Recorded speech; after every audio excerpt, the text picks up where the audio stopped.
Hi guys, আসসালামু আলাইকুম। কেমন আছেন আপনারা? আলহামদুলিল্লাহ, আমি আল্লাহর রহমতে ভালো আছি। আজকের ভিডিওতে আমি আপনাদের সাথে পরিচয় করিয়ে দেব আমার টোনাটুনিদের। তো বেশ কিছুদিন যাবৎ আমি এই টোনাটুনিগুলারে আদর যত্নে পালতেছি। তো ওরা খুবই দুষ্টু হয়ে গেছে।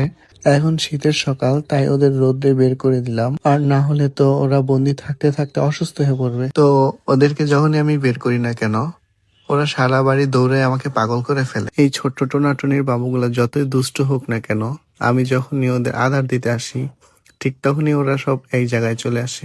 ছোটবেলা থেকেই আমি ওদেরকে লেয়ার ফিড খাওয়াইতেছি। আমি জানি না এটা কি মুরগির বাচ্চা, তো যে আঙ্কেলের থেকে নেওয়া হয়েছে সে আঙ্কেল বলছে এটা নাকি টাইগার মুরগির বাচ্চা। সবকিছু ঠিকঠাক চলতেছিল, কিন্তু আফসোসের ব্যাপার হচ্ছে আজকে সকালবেলা দেখি আমার একটা মুরগির বাচ্চা মারা গেছে। এখন কি কারণে মারা গেছে সেটা আমি নিজেও বুঝতে পারতেছি না, কারণ আমার মুরগি পালনের পূর্বে কোনো অভিজ্ঞতাই নেই। তো আপনাদের কাছে একটা রিকোয়েস্ট, যারা মুরগি পালনের অভিজ্ঞতা আছে তারা আমাকে এই পরামর্শ দিন, আমি এই মুরগির বাচ্চাগুলোকে কিভাবে সুস্থ রাখতে পারবো এবং বড় করতে পারবো।